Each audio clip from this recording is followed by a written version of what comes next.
Estamos de volta após este tempo maravilhoso na presença de Deus.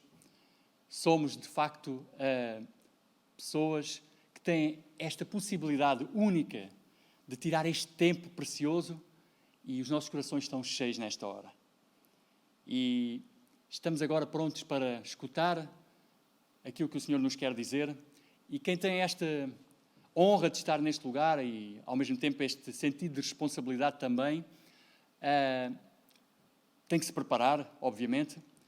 E eu busquei a face do Senhor, o que é que Ele quereria para esta noite. E Deus é tão bom que, desta vez, tal como já tem feito noutras oportunidades, estava eu com a minha esposa a assistir ao programa da Fátima Campos Ferreira, na primeira pessoa, em que ela estava a entrevistar a mestrina Joana Carneiro, e como que num flash o Senhor trouxe-me o título da mensagem, facilitou-me a vida. Mas mais do que um título, irmãos e irmãs, mais do que um título, o que está aqui em causa é uma mensagem que o Senhor nos quer trazer nesta noite. E o que Ele nos quer transmitir, e se não passar mais mensagem nenhuma, que possa ficar esta palavra: tira os olhos da terra. Eu fui o primeiro a recebê-la, irmãos e irmãs. E eu busquei a face do Senhor para entender o que é que Ele nos queria dizer. E vou procurar ser breve. Haveria muito mais coisas para dizer, eventualmente, mas vou procurar resumir aquilo que o Senhor tem para nos dizer. E depois de me ter dado este título, tira os olhos da terra, trouxe ao meu coração um versículo que eu vou passar a ler, que está em Colossenses, capítulo 3, verso 1 e verso 2. Bíblia para Todos é a versão que eu vou ler. Portanto, já que ressuscitaram com Cristo, procurem as coisas que são do céu, onde Cristo ocupa o lugar de honra à direita de Deus.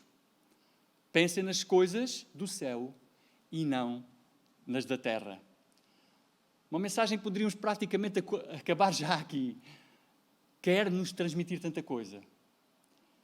E, de facto, se nós já ressuscitamos com Cristo, ou seja, se na verdade nós morremos para a velha criatura em termos espirituais, se ressuscitamos com Cristo, então devemos procurar, devemos buscar as coisas que são do céu. Porquê?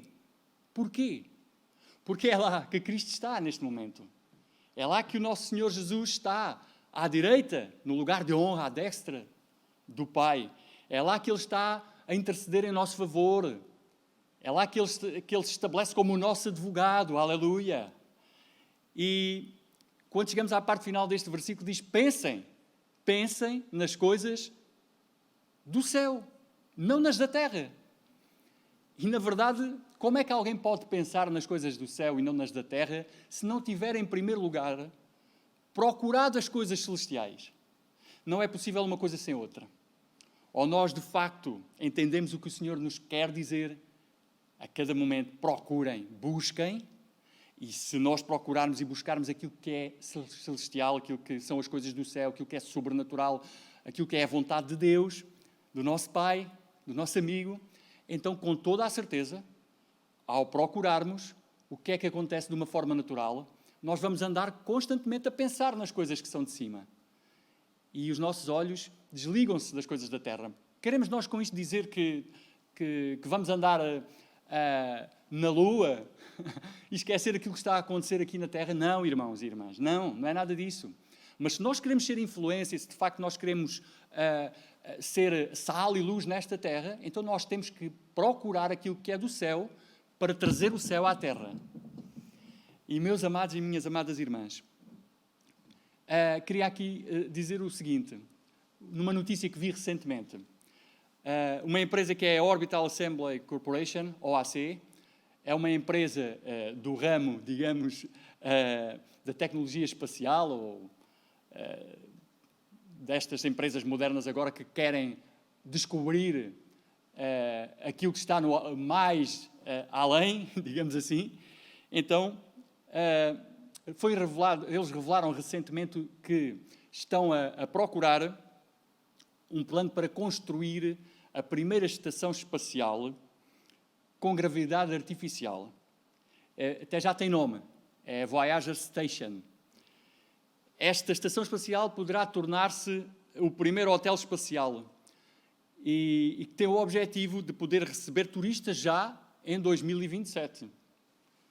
Segundo esta empresa, este hotel espacial terá capacidade para 400 pessoas e serão distribuídos por 24 módulos de habitação, cujos quartos irão ter, pasme-se, vista para o espaço. Neste caso, poderão contemplar, poderão ver, o mais atrativo mesmo será isso, os turistas poderão contemplar a Terra desde o espaço, desde aquela estação espacial, desde aquele hotel espacial.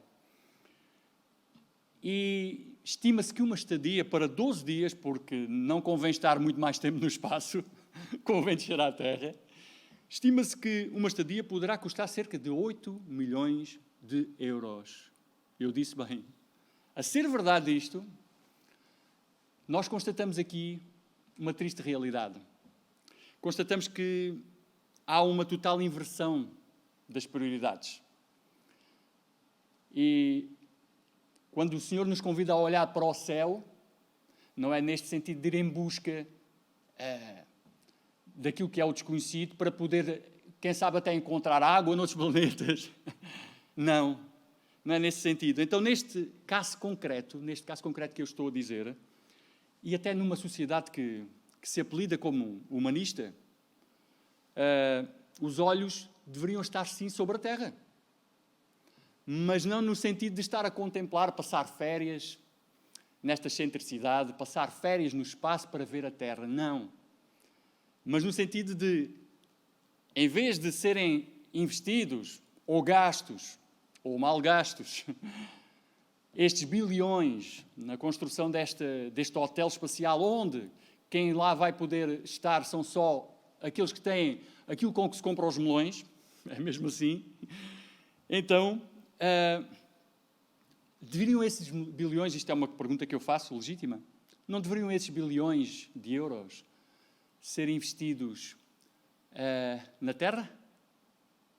Nas pessoas que, porventura, não têm o seu pão no dia-a-dia? Nas pessoas que, porventura, nem têm a água no local onde vivem? Fica para nós pensarmos. Mas eu queria levar isto para o aspecto espiritual. E em termos espirituais, meus amados irmãos, minhas amadas irmãs, amigos e amigas, em termos espirituais, os nossos olhos devem ter horizontes longínquos, devem ter horizontes alargados. Para quê? Para contemplarem o que é celestial. E assim podermos trazer vida à Terra.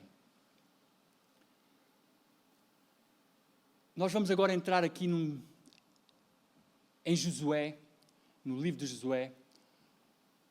Vamos ver alguns versículos no capítulo 6, no capítulo 7 e um versículo no capítulo 8, o versículo 1. Eu queria falar aqui do plano de operações para a conquista da cidade de Jericó, que não foi totalmente cumprido.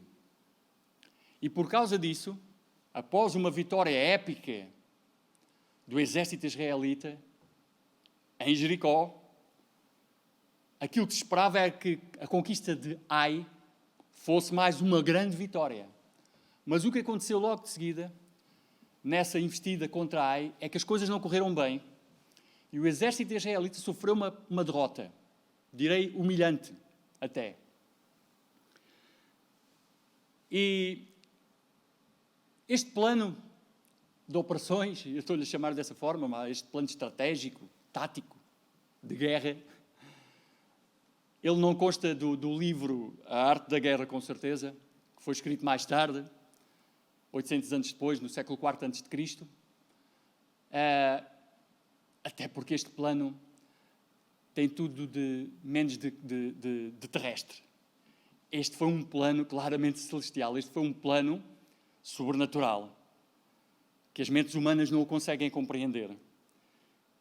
E nós estávamos aproximadamente em 1270 a.C., o povo tinha andado aqueles 40 anos a rondar o deserto sem obter resultados.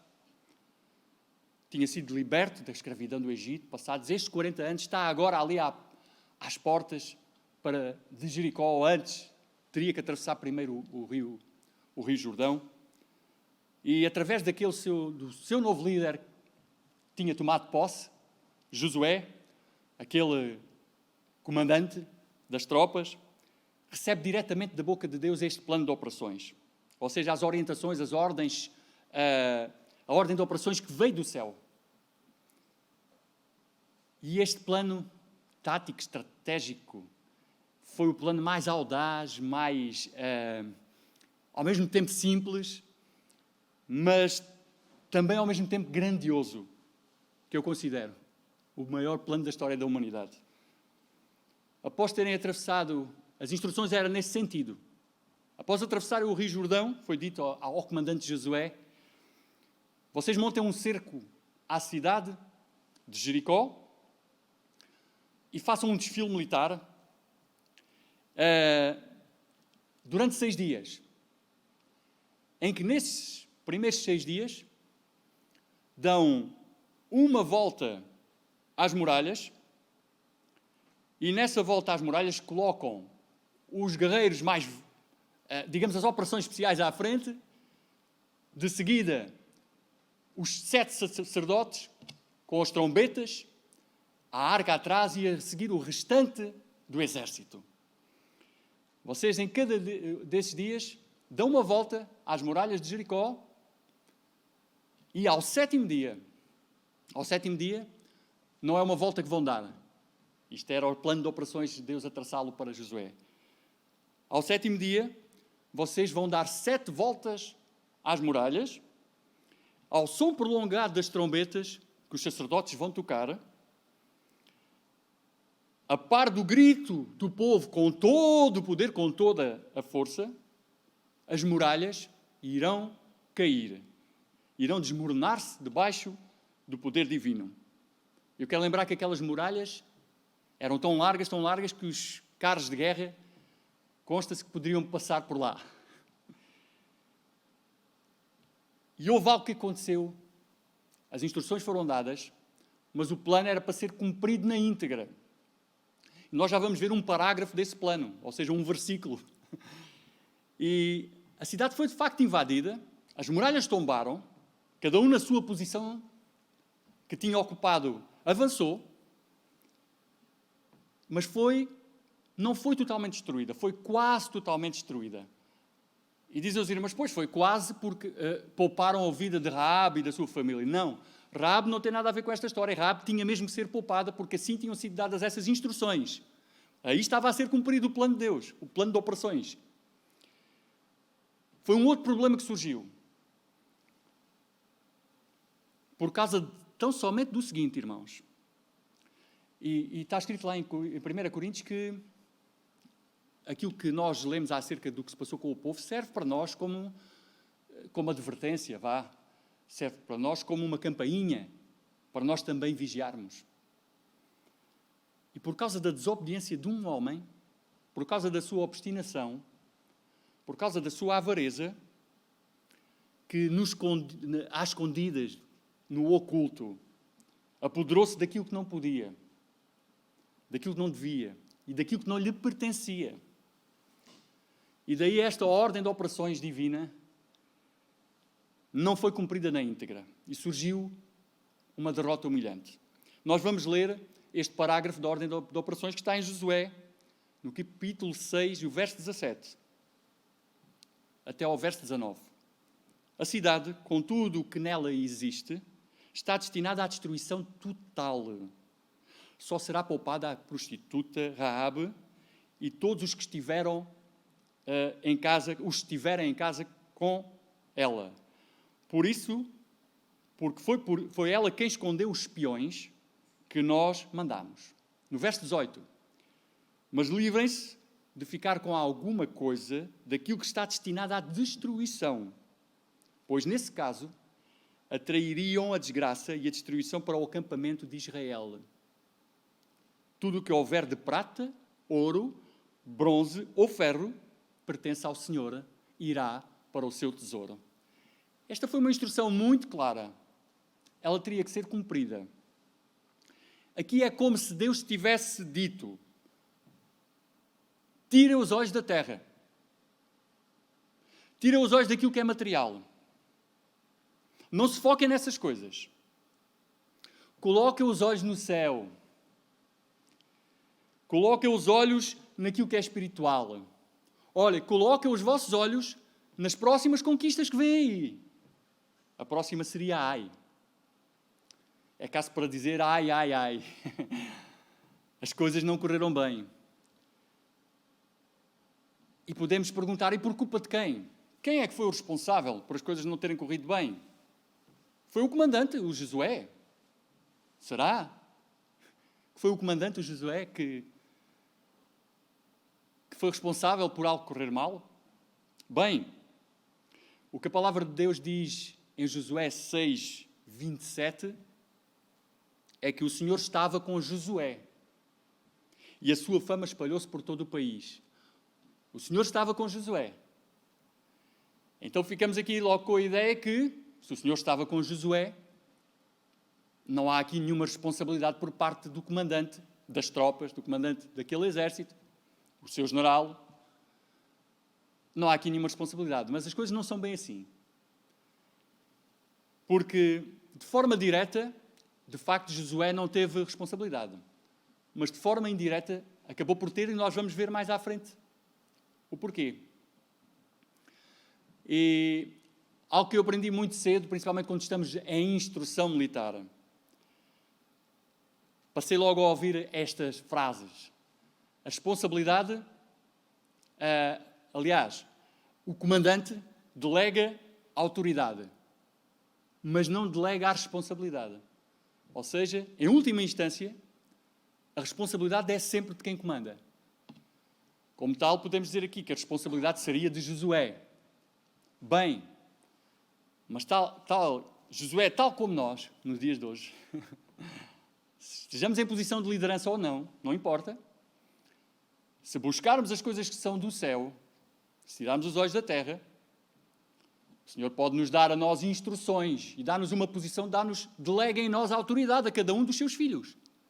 E delegando a autoridade em cada um dos seus filhos, se alguma coisa não correr como aquilo que nós pensávamos que iria correr, podemos até dizer, olha, meu Deus, tu estás-me a dar autoridade, eu estou a fazer as coisas como tu me mandaste fazer, a responsabilidade é tua, Deus. Então podemos perceber aqui que o líder Josué não terá tido a culpa direta. Mas, então quem é que teve essa culpa? Sim, podemos dizer, falar mesmo em culpa. Porque a instrução era clara. Ninguém se poderia apoderar das coisas que eram para destruir. Tal como o Senhor nos diz a nós, nesta noite. Há coisas que não são para as nossas mãos. Há coisas que não são para nós fazermos. Há coisas que são para nós destruirmos no sentido espiritual, saírem da nossa vida. E depois ainda há outras coisas que temos que, comece por mim, esta mensagem é em primeiro lugar para mim, temos que perceber que não são nossas. São para devolver ao nosso Deus. E este homem tem um nome. Este homem que teve a culpa principal, a culpa direta por aquilo que aconteceu, por a derrota humilhante que o povo teve depois de uma vitória estrondosa em Jericó. Esse homem chama-se Acã. E Acã significa perturbador. Aquele que trouxe perturbação ao povo. Eu queria que pudéssemos ler agora Josué 7, verso 1. Mas os israelitas transgrediram as ordens do Senhor sobre aquilo que estava destinado à destruição. Com efeito, um homem chamado Acã apoderou-se de algumas coisas destinadas à destruição. E o Senhor ficou profundamente irado com os israelitas. Bem, nós podemos dizer assim, então, por causa de um todos sofreram. também houve uma coisa que eu aprendi muito cedo. Há algo que se chama o espírito de corpo. E na instrução, e num exército bem treinado, aquilo que um faz, todos pagam por isso. Ah, é?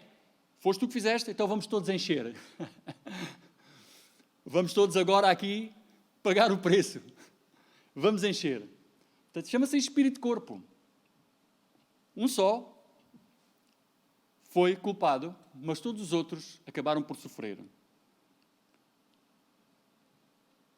Mas também aqui quero chamar à responsabilidade a autoridade que tinha sido dada ao comandante Josué, porque após a grande vitória que obteve, com aquela ordem de operações diretamente da boca de Deus, eis que Josué colocou os olhos na terra.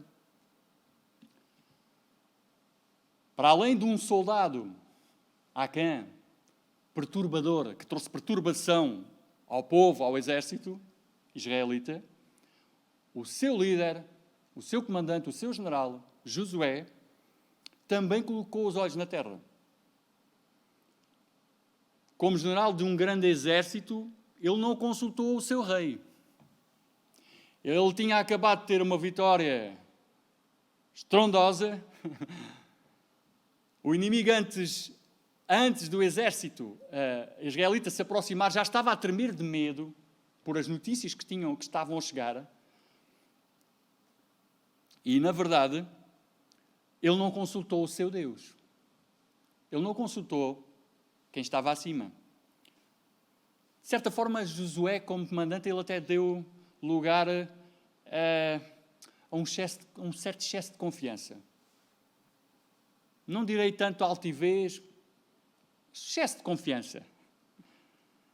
Ele subestimou o inimigo. E, meus amados irmãos, minhas amadas irmãs, nós estamos num tempo, espiritualmente falando agora, nós estamos num tempo em que não podemos subestimar o inimigo.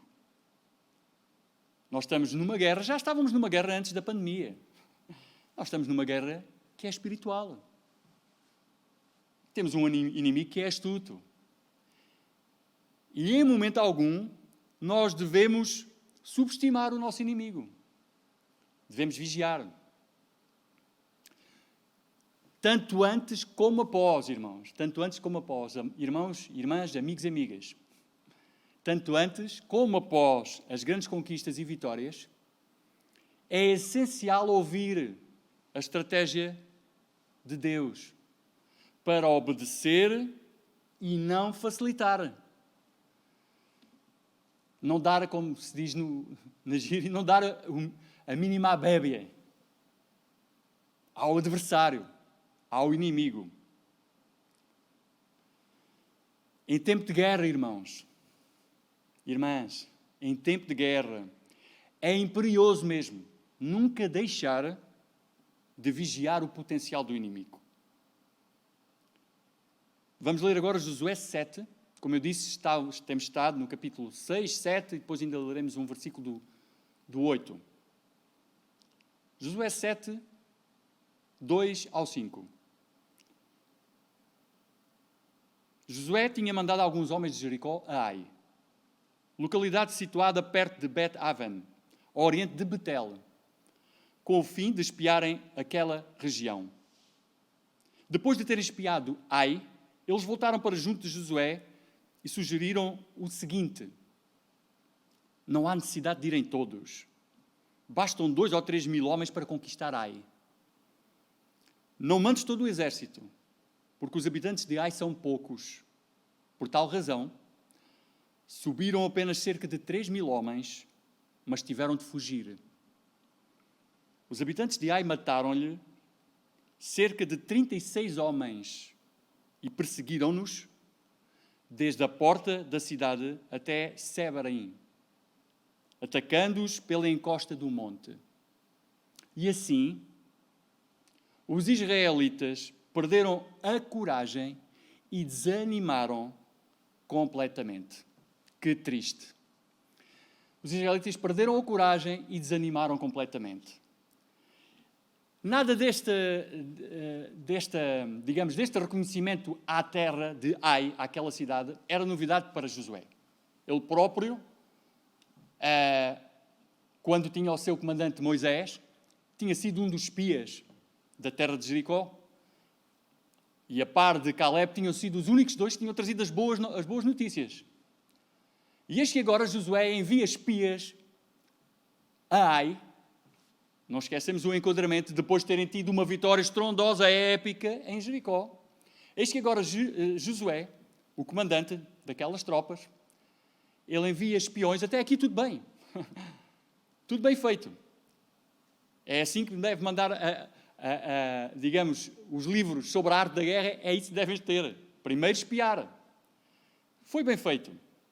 A questão é que trouxeram um relatório positivo e deram logo o parecer. Ou seja, os espiões disseram logo, olha, a modalidade de ação, comandante, que tu tens que tens de pôr em prática, olha, é assim, tu não precisas de pôr o potencial de guerra todo lá.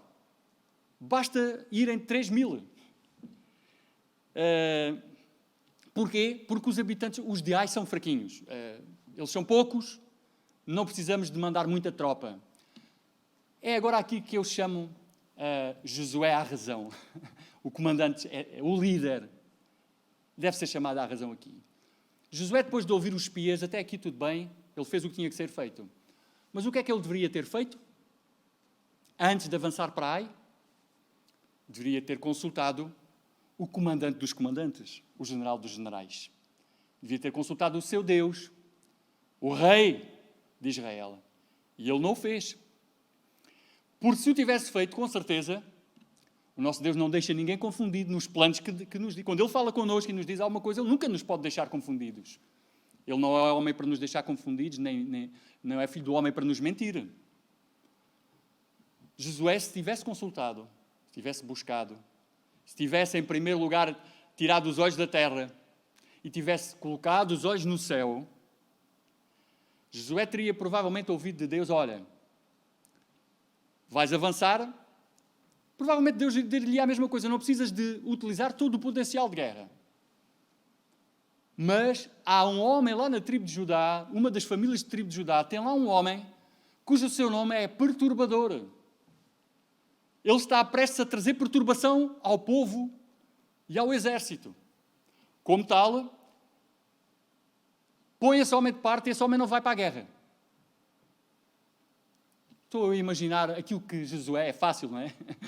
É fácil imaginarmos o que Josué devia ter feito. Uma coisa sei, se ele tivesse buscado a face do Senhor, as coisas poderiam ter sido diferentes. Eventualmente não haveria esta derrota inesperada, ao mesmo tempo humilhante. Na verdade, aquilo que era para ter sido mais uma demonstração de poder, de força, aos olhos dos inimigos, porque havia muito mais inimigos para derrotar, havia muito mais cidades para conquistar, aquilo que deveria ter sido mais uma demonstração de poder e de força, tornou-se motivo de opróbrio e de vergonha até para o exército de Israel. Até o seu general acabou por desanimar.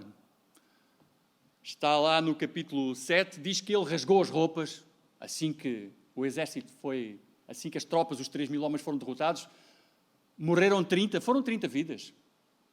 Aqui, só 30 não, foram 30 vidas que se perderam. E foi o ânimo que, eventualmente, naquele momento, o inimigo possa ter Diz que o comandante, o líder do povo, o líder daquele exército, rasgou as vestes, colocou o pó sobre a sua cabeça e começou a perguntar a Deus, aí sim falou com o seu comandante. Deus, porquê é que nos fizeste atravessar o Jordão? Antes tivéssemos ficado do outro lado do rio. Bem, meus irmãos e irmãs, amigos e amigas, isto faz-me lembrar até a lamentação, a murmuração do povo quando saiu do Egito, ao fim de 3 dias, já estava a dizer... porque não tinham água, antes tivéssemos ficado lá no Egito. Josué aqui quase que fez o mesmo. Oh Deus, então, mais valia termos ficado do outro lado do Jordão. E connosco, às vezes, isso não acontece. Acabamos de ter um grande acontecimento na nossa vida. Correu muito bem. Tudo aconteceu como planeado. O poder de Deus manifestou-se. Aleluia. Mas a seguir, porque descuramos, porque nos distraímos, porque nos esquecemos de onde veio aquela vitória, quem nos deu aquela vitória. Eis que, pela distração, não vigiamos. Eis que subestimamos o inimigo, o nosso adversário. E eis que alguma coisa corre mal. E logo de seguida somos capazes de estar a dizer a Deus: oh Pai, porque é que isto me aconteceu? E, meus irmãos e irmãs, eu não estou aqui para nos culparmos de nada, de forma alguma. Jesus veio para tirar a culpa. Mas, independentemente da culpa ter sido de outro, de algum perturbador, eventualmente que possa ter chegado à nossa vida, à tua vida, irmão e irmã. Às vezes chegam perturbadores. Por vezes a culpa é de terceiros. Mas outras vezes temos que ser sinceros. Outras vezes a responsabilidade, a autoridade que Deus delegou em nós, não foi bem exercida. E eu quero lembrar o que é que significa ai. Aqui era mesmo caso para dizer ai de mim. Porque ai significa lamentação, dor, pesar. E foi isto que Josué acabou por fazer. Lamentou-se. Esquecendo-se daquilo que tinha acontecido antes. Debaixo do seu comando, debaixo da ordem de operações que Deus lhe tinha dado, grande conquista. Jericó, as muralhas de Jericó, debaixo do poder de Deus, foram derrubadas. E agora está a lamentar-se, mas aleluia, que o Senhor é bom, irmãos e irmãs. O Senhor é bom. Sempre bom, como nós muitas vezes cantamos. Eternamente bom, aleluia. E a única coisa que nos diz se isso acontece, se porventura há algum momento na nossa vida em que damos ais, se porventura há algum momento em que há dor, há lamentação, algumas vezes há dor que não foi causada por nós, foi por terceiros. Outras vezes há dor porque perdemos alguém que amávamos.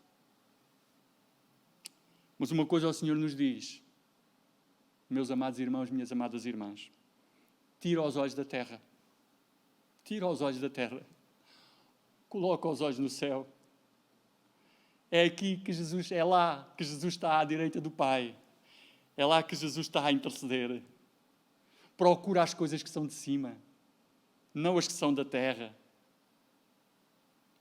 Amém, amém. Queria ainda ler Josué 7, 10 ao 12.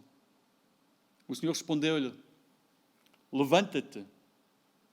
Levanta-te, diz-nos agora o Senhor também. O mesmo que disse ao comandante Josué, diz-nos agora: levanta-te. Levanta-te, irmão e irmã, porque estás assim com o rosto em terra. E o Senhor continuou a dizer a Josué: os israelitas pecaram. Não cumpriram a aliança que eu tinha feito com eles.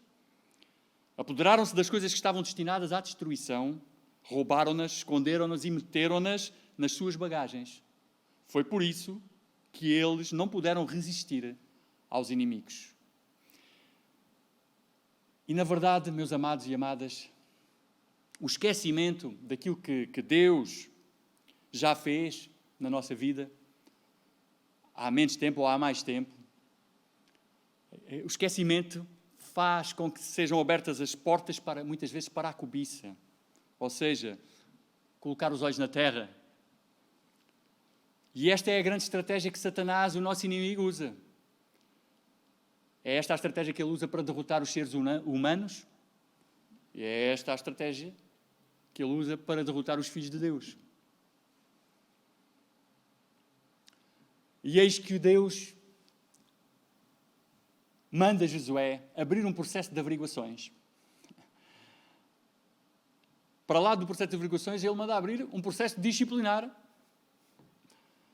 Ou seja, Josué, tu tens que descobrir, eu vou-te dar instruções, e tu tens de descobrir quem foi o responsável por isto. Porque quem foi o responsável por isso vai ter que cumprir pena por isso. E eis que Josué chama as 12 tribos e manda separar a tribo de Judá, por sua vez, por famílias, até que chega à família de Acã, e finalmente chama Acã à frente. E Acã, o perturbador, confessou. Ou seja, houve aqui uma prova logo com confissão, e foi uma confissão sem reservas. Acã contou rigorosamente aquilo que tinha acontecido.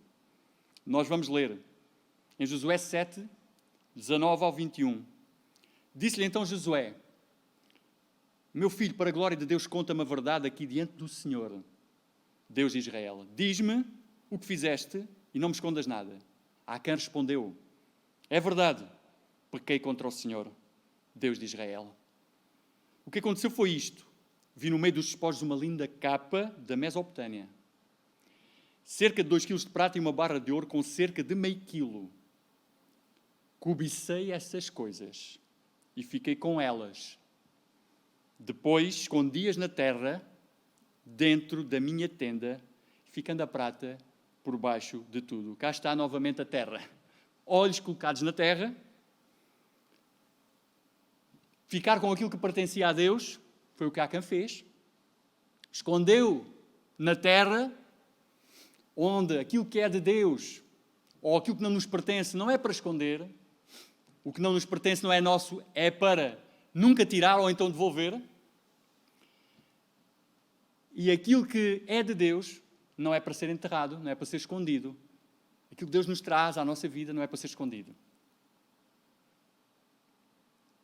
E estamos mesmo quase a concluir, irmãos e irmãs. Mas eu quero que nesta noite possamos refletir sobre esta palavra. E se mais nada ficar, tiremos os olhos da terra. A capa simbolizava toda a opulência da terra. A capa era para destruir. Deus tinha dado instruções. Em Jericó é para destruir tudo. Não vão ficar com nada. Não há despojos de guerra aqui. O ouro e a prata, que simbolizava toda a glória do céu, era para devolver a Deus, para o seu tesouro. Porque Deus tinha os planos que depois veio a concretizar para a conquista do resto da terra. E aquele ouro, aquela prata, teria que reverter a favor dos tesouros de Deus. E a opulência que eu me estou a referir, é sinónimo de ganância. Mas eu encontrei uma outra palavra que pode exprimir melhor. Excentricidade. E quando eu contei aquela intenção daquela empresa construir uma estação espacial para ser um hotel, essa excentricidade é tirar os olhos. Excentricidade significa tirar os olhos do centro. E em termos espirituais, esta opulência, esta excentricidade,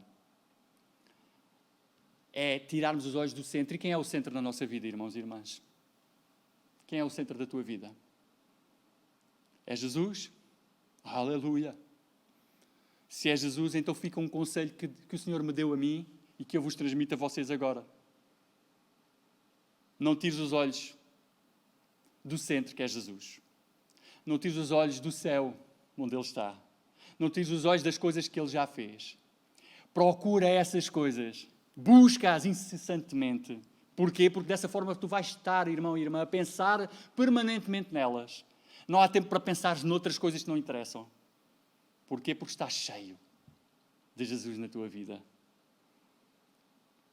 E podemos concluir aqui que após a reparação, após a restauração, e ali Josué teve que obedecer ao seu comandante, teve que obedecer ao seu Deus. Acã e a sua família têm que pagar o preço. O salário do pecado é a morte. Eles vão ter que... O povo tem que ter este exemplo. Graças a Deus que nós já temos solução para esse salário que temos que pagar do pecado.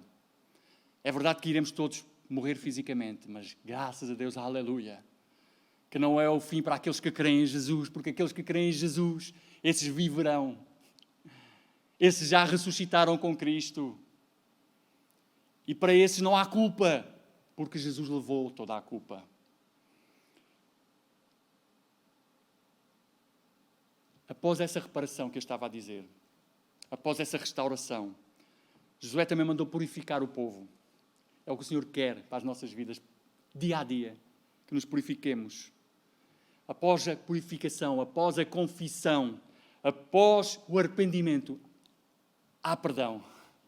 E aí sim, é possível, depois deste processo, eu volto a repetir, reparação, restauração, purificação, confissão e perdão. Após este processo, é possível voltar-se às grandes conquistas. Foi isso que aconteceu com o povo de Israel, com o exército de Israel. Foi isso que o comandante Josué entendeu. Foi essas instruções que ele recebeu do seu comandante, do seu Deus, do nosso Deus.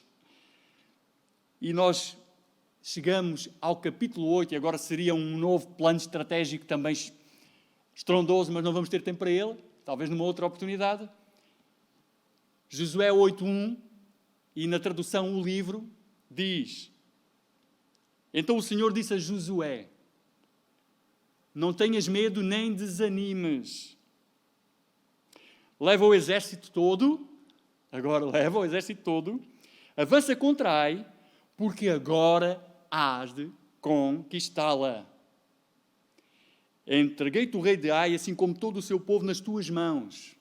Farás a Ai e ao seu rei o mesmo que fizeste a Jericó e ao seu rei, e desta vez podem ficar com os despojos. E os animais preparam uma emboscada à cidade pela parte de trás. E agora a história continuaria, mas já não podemos lá chegar. Mas eu quero destacar aqui, aleluia, Deus é bom. Deus é bom. Josué, o comandante daquele exército, todo o povo voltou às conquistas. Porquê? Porque retomaram a direção, retomaram o plano de operações dado por Deus, retiraram os olhos da terra e colocaram novamente os olhos no céu. E aí o que é que aconteceu agora? Deus é tão bom que Deus, ao contrário do que tinha dito para Jericó, olha, agora podem levar os despojos todos. Os despojos de guerra são vossos. Meus amados irmãos e irmãs, que possamos nesta noite refletir. Onde são os nossos olhos neste momento?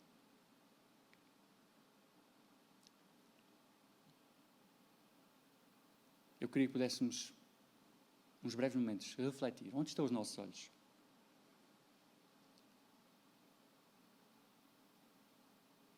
Tem a tendência de olhar para baixo? Bem, se for olhar para baixo no sentido de estarmos joelhos diante de Deus, é bom. Mas não, eu estou-me a referir a olhar para cima no sentido de buscar as coisas que são celestiais.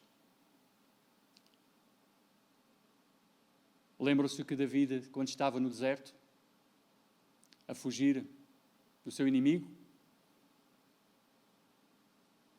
ele tinha perdido, naquele momento, um dos seus melhores amigos, e que era o seu conselheiro espiritual. Ele tinha perdido Samuel. O Samuel já tinha morrido nessa altura. E eis o que Davi disse, e que fica para nós nesta noite também, para que possamos animar os nossos corações. Está lá escrito em Salmo 121, o verso 1 e o verso 2. Também na tradução o livro. Levanto os olhos. Aleluia. Levanto os olhos para as altas montanhas. De onde me virá o socorro? O meu socorro virá do Senhor, que é o Criador dos céus e da terra. Vamos orar, irmãos. Vamos orar. Recebe de Deus nesta noite agora. Coloca a mão no teu coração. Deus amado, entregamos nas tuas mãos cada um dos meus irmãos agora, cada irmã, cada amigo e amiga, independentemente da idade, do estatuto social. Ó Senhor, Tu possas visitar agora. Se porventura alguém está aflito, se há algum ai na vida de alguém, Tu possas agora tocar, encher de Ti, no nome de Jesus, de tal forma, Senhor, que os nossos olhos espirituais se abrem agora, Senhor. Eu declaro agora, Pai, que os olhos espirituais de cada um de nós, de todos os que assistem, são agora abertos. Contemplamos agora a Tua glória, Senhor. Olhamos para trás e verificamos que até aqui Tu nos ajudaste, ó Pai. E por isso nada há a temer. E tal como disseste a Josué, dizes agora ao Teu povo, à Tua igreja, aos Teus filhos e filhas, retira os olhos da terra, sai dessa posição agora, levanta-te, olha para cima, porque eu vou dar-te novas instruções, vou-te dar um novo plano de operações para as novas conquistas que estão aí à frente. Não temas, não tenhas receio de nada, porque o Senhor está contigo. É isto que o nosso Pai nos diz, amados. Em nome de Jesus, oramos e declaramos e profetizamos vida. Todo o medo seja dissipado agora. Não há motivo para medo. Em nome de Jesus.